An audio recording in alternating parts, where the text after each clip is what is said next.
The air in the transport truck tasted like rust and despair. Elara huddled against the cold metal wall, her wrists raw from the restraints, the rhythmic thump of the engine vibrating through her bones. The last thing she remembered was the sting of a needle in a crowded subway station, then suffocating darkness. Now, blinding light seared her eyes as the rear doors groaned open. Specimen 4517, a flat, synthesized voice announced. Designation Homo sapiens communis. Welcome to the Arcadia Biopreserve. Strong, gloved hands hauled her out. Elara stumbled, blinking against the harsh sun. The smell hit her first, a sickening cocktail of antiseptic, decay, and raw meat. Then, the sight. She wasn't in a prison. She was in a zoo, immaculate. Landscaped pathways wound through lush, artificial biomes. Behind towering walls of reinforced plexiglass, humans existed in curated displays. But they weren't whole humans. Not anymore. To her left, in a savanna habitat, naked figures with elongated limbs and necks, their spines grotesquely curved, lopped on all fours across synthetic grass. Their jaws were distended, filed teeth gleaming dully. One paused, its unnaturally long tongue lolling, and let out a guttural, animalistic moan. Its eyes, wide and vacant, met Lara's. There was no spark of humanity, only primal fear and hunger. Raw, weeping sores covered the back where crude surgical implants meant to mimic muscle. Definition protruded like misplaced horns, leaking pus onto the fake savanna dust. To her right, in the arboreal enclosure, humans were suspended in a complex web of ropes and harnesses. Their fingers and toes had been surgically fused into claw-like appendages, bones broken and reset at unnatural angles. Their skin was stretched taut over protruding ribs, painted with green and brown camouflage patterns that peeled away around infected incision lines. One swung listlessly, a deep gash on its thigh pulsating with each movement, dripping dark blood onto the meticulously raked gravel below. A low whimper escaped its lips, a sound swallowed by the constant low hum of the preserve. Move. A prod jabbed her spine. Her escort wasn't human. It was a sleek bipedal machine, its polished chrome face devoid of features save for a single glowing red lens. A caretaker. Elara was shoved towards a sterile processing building. Inside, the smell of antiseptic was overpowering, barely masking the underlying tang of blood and bile. Humans in drab gray smocks, workers, not exhibits, their eyes downcast and hollow, moved with mechanical efficiency. She was stripped, hosed down with icy, stinging fluid, and shoved into a cramped examination room. A human doctor entered, flanked by two caretakers. His eyes were cold, clinical. He wore a pristine white coat splattered with old brownish stains. Specimen for 517, he stated, consulting a tablet. Prime condition, excellent musculature, minimal scarring, ideal for Homo sapiens communis. He gestured to a terrifying array of instruments laid out on a steel tray, bone saws, scalpels, syringes filled with viscous fluids, clamps, and cruel-looking metal braces. What are you going to do to me? Elara whispered, her voice raw. Preservation necessitates modification, the doctor replied absently, palpating her jaw. The baseline form lacks spectacle. We enhance, we curate. He picked up a syringe filled with a swirling, iridescent liquid. This will accelerate bone density reduction, makes the limbs more graceful for the savanna display, less prone to breaking under stress. He plunged it into her thigh without warning. A fire spread through her muscle and bone, a deep grinding ache that made her gasp. The modifications began. They weren't immediate transformations, but slow, agonizing processes designed to warp her into the exhibit's ideal. Heavy, articulated braces were bolted directly onto her legs and spine with thick screws that bit into her flesh. The purpose was to force her posture into a permanent, unnatural stoop. Every movement became agony, the metal grinding against bone. They filed her teeth to points, the high-pitched whine vibrating through her skull, the acrid smell of burning enamel filling her nostrils. Then came the tongue. A caretaker clamped her head still. The doctor sprayed a numbing agent that barely dulled the sensation. With terrifying precision, he took a laser scalpel and bisected her tongue down the middle, creating a forked appendage. The smell of seared flesh choked her. Blood, hot and coppery, flooded her mouth, dripping down her chin onto the cold steel table. He stitched the halves crudely, leaving them partially split. For authenticity, he murmured, wiping blood from his gloves. The pain was a white-hot brand in her mouth. She was thrown into her habitat, a Plains family group enclosure. Fake grass, a shallow, murky watering hole, and a rocky outcrop for shelter. Other modified humans were there. Some bore the same braces, their bodies twisted. Others had their ears surgically elongated and pointed, or crude horns grafted onto their foreheads, the skin around the implants red, angry, and weeping infection. One woman had her eyes stitched partially open, forced into a permanent, vacant stare. They moved slowly, painfully, their modified bodies betraying them. Fear hung thick in the air, mixed with the stench of unwashed bodies, infected wounds, and despair. The days blurred into a cycle of torment.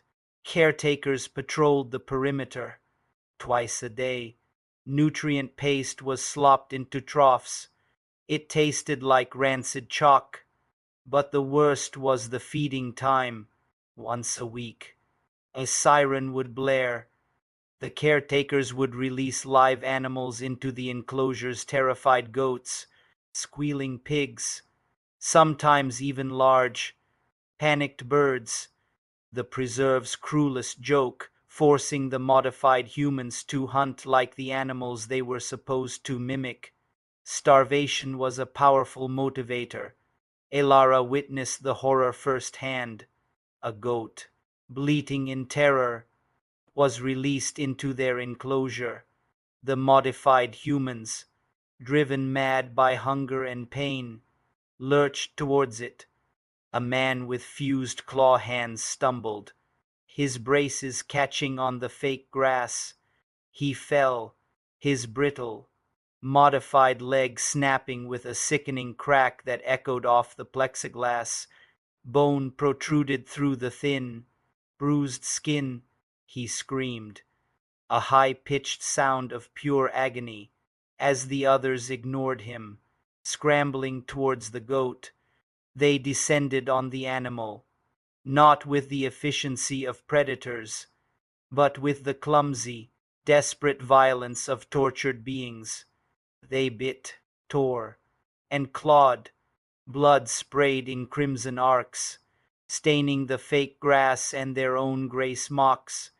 One woman, her jaw wired partially open after a modification, tried to bite the goat's neck but only succeeded in tearing a ragged chunk from its flank. She choked, blood and fur filling her distorted mouth. The plexiglass walls vibrated with the sounds of ripping flesh, snapping bones, and guttural, inhuman snarls.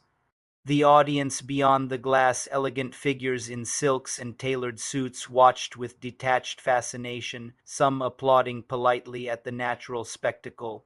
Elara hid, vomiting bile into the fake grass, the metallic taste of blood still lingering in her split tongue. The screams of the injured man, with the broken leg, continued long after the goat was reduced to a twitching ruin of gore and entrails.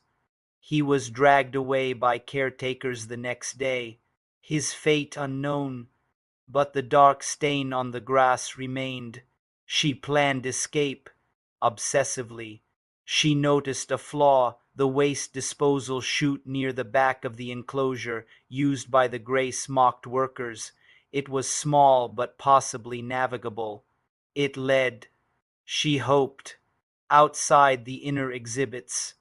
She watched the workers' routines, memorized the caretaker's patrol patterns. She slowly, agonizingly, worked at the bolts holding her leg braces, using a sharp rock she'd hidden. Each movement sent jolts of pain up her spine, but the fear was stronger. The night of her attempt arrived. Clouds obscured the artificial moonlight. The other exhibits were restless, moaning in their sleep. Elara, her braces loosened enough to allow slightly freer movement, crawled towards the waste chute. The smell was putrid, decaying food scraps, biological waste. She held her breath, pulling herself into the narrow, slimy opening. She slid down a steep, greasy incline, landing with a wet thud in a dimly lit service tunnel. Pipes hissed overhead. The smell was worse here, industrial cleaner mixed with the overwhelming stench of decay. She staggered forward, her heart pounding a frantic rhythm against her ribs. Freedom felt close. She saw a heavy service door ahead, marked with a symbol she didn't recognize but prayed meant exit. A hand, cold and metallic, clamped onto her shoulder. Specimen 4517, designation, escape risk. A caretaker. Its red eye glowed in the gloom. Another stepped from a shadowy alcove. Elara screamed, lashing out with her fused claw hands, raking uselessly against the chrome chassis. They didn't fight back immediately. They simply restrained her, their grip crushing, and dragged her back, not towards her enclosure, but towards the medical wing. The doctor looked almost pleased. 4517 initiative. Unfortunate, but instructive. His eyes lingered on her slightly loosened braces. Your modifications are clearly insufficient. We require a more permanent solution, and a lesson for the others. They strapped her to the table again. This time, there was no pretense of enhancement for display. This was punishment, pure, unadulterated horror. The doctor picked up the bone saw. Its whine filled the room, high-pitched and terrifying. He didn't speak. He simply brought the spinning blade down onto her left leg, just below the knee. The vibration shook her entire body. Then came the pain, an all-consuming, white-hot explosion that tore a ragged scream from her throat, tearing at the stitches in her tongue. She felt the blade bite through flesh, tendon, and finally bone. The sound, the sound of her own femur being severed was something that would haunt her forever. Blood, arterial and bright red, fountained onto the doctor's coat, onto the caretaker's, onto the floor. The saw kicked slightly as it finished the cut. Her lower leg thudded onto the metal tray beside the table. He moved to the right leg. Elara screamed until her voice broke, thrashing against the restraints, tasting the blood filling her mouth from her bitten tongue. The saw whined again, more bone, More blood, a geyser of crimson. The second thud, agony unlike anything she could have conceived, consumed her. Darkness threatened to swallow her, but the pain was an anchor, keeping her horrifyingly conscious. The doctor cauterized the stumps with a searing hot iron, the smell of her own burning flesh making her gag violently. He then fitted heavy, crude prosthetic clamps onto the bleeding stumps, bolting them directly into the bone fragments. They were not for walking. They were brutal, utilitarian pegs designed only to allow her to be propped up. "You are now Homo sapiens mutilatus," the doctor stated clinically, wiping gore from his goggles. "A valuable lesson in compliance. Prepare her for display." She was dumped back into the enclosure, not with her former group, but into a new section, consequences of defiance. She was propped upright, the clamp prosthetics grinding into her raw, cauterized stumps. Her braces were gone, replaced by heavy chains bolted to a central post. A crude sign was erected, "See the price of freedom." She hung there, half conscious, blood still seeping through the bandages around her stumps, dripping onto the pristine fake grass. The pain was a living thing inside her, a constant scream in her nerves. The other exhibits in nearby enclosures watched her with a new kind of terror. Weeks bled in 2 months. Elara existed in a haze of pain, humiliation, and gnawing hunger. She was a living scarecrow, a grotesque monument. Infection set into her stumps, a hot, throbbing agony that pulsed in time with her heartbeat. Pus oozed from the bolt sites, attracting FLIs. The caretakers would occasionally hose her down, the cold water a brief shock against her feverish skin, doing nothing for the deep-seated rot. Then came the day of the grand gala. Important patrons filled the viewing platforms. The feeding time siren blared louder than ever. Instead of a single animal, a whole herd of panicked sheep was released into the central arena. Designed to connect several enclosures, the modified humans, driven beyond sanity by hunger and the spectacle, erupted from their pens as temporary barriers retracted. It was chaos, a bloodbath, screams, animal and human, melded into a horrifying symphony. Blood slicked the pathways. Elara watched, chained to her post.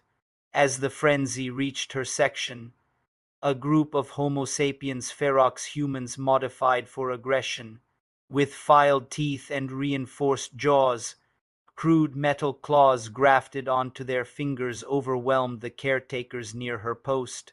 One, driven wild by the scent of blood and the chaos, lunged not at the sheep, but at Elara's chains. Its metal claws sparked against the heavy links. Snap! The chain broke.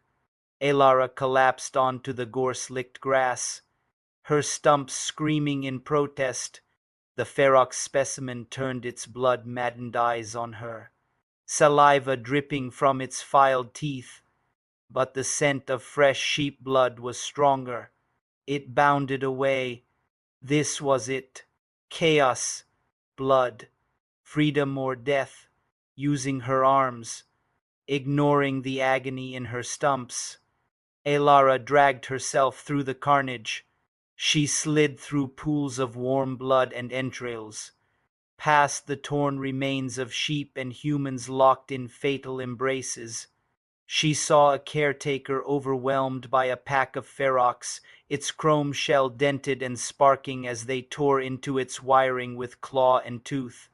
She saw a patron, separated from the group, screaming as a figure with elongated limbs and a distended jaw dragged him down into the savannah exhibit. Elara spotted a fallen caretaker, its red eye dark. Next to it lay its weapon, a long, electrified prod, gripping it with trembling hands. She used it as a crutch, hauling her maimed body forward. The service tunnel door she'd found before was ahead, partially ajar in the chaos. She dragged herself towards it, the electrified prod scraping on the path. A caretaker appeared, blocking the doorway, its red eye scanning her. It raised its own prod. With a guttural scream born of a year of torment, Elara lunged, not away, but towards it.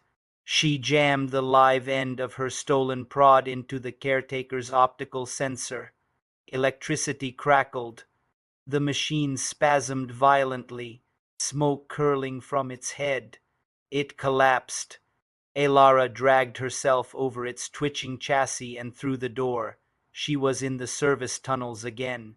The smell was the same, decay and cleaner. But this time, she kept moving, fueled by terror and the phantom agony of her missing limbs.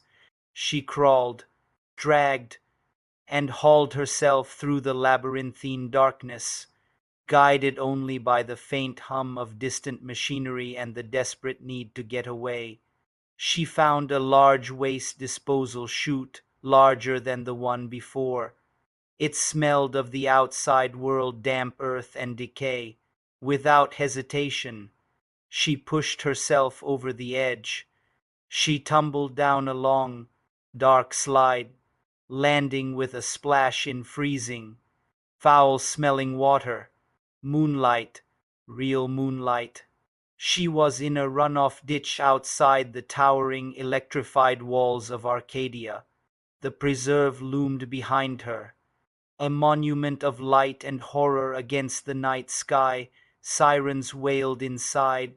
Elara dragged herself out of the ditch, her stumps raw and bleeding anew on the rough ground. She looked back only once. High on the preserve wall, she saw figures, patrons, caretakers. It didn't matter. They were watching, always watching. Using the prod as a crutch, she began to haul herself towards the dark tree line in the distance.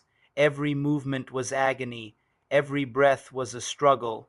The forest promised nothing but cold, hunger, and wild animals. But it wasn't Arcadia. Behind her, the sounds of the feeding time frenzy faded, replaced by the chillingly efficient whine of containment systems being activated. The gala was over. The lesson, for some, had been learned, but Elara was out, mutilated, broken, barely human, but out. She reached the tree line and collapsed, her body trembling violently. The cold earth pressed against her stumps. The forest was silent, watchful. In the distance, the Arcadia Biopreserve glowed like a malignant jewel. Elara knew they would come looking. Caretakers didn't give up specimens. The lesson couldn't be allowed to escape. She gripped the stolen prod tighter, her knuckles white. The taste of blood from her split tongue was familiar now. She dragged herself deeper into the shadows, into the unknown dark. She had no legs, but she had rage. She had terror. She had the memory of the bone saw and the smell of her own cauterized flesh. She crawled away from the light, away from the curated hell. The nightmare wasn't over. It was just changing terrain. The hunt had begun. And Elara, Homo sapiens mutilatus, the living testament to defiance, knew one thing with chilling certainty: they never stop running. The gore wasn't just on the exhibit floors. It was inside her now, a part of her forever. And the horror was the knowledge that Arcadia was still out there, refining its exhibits, waiting for the next specimen. The forest floor was cold, but the memory of the blood warming the fake grass was colder. She crawled on, a broken thing in the vast, uncaring dark, the echo of the bone saw singing in the marrow of what remained of her bones.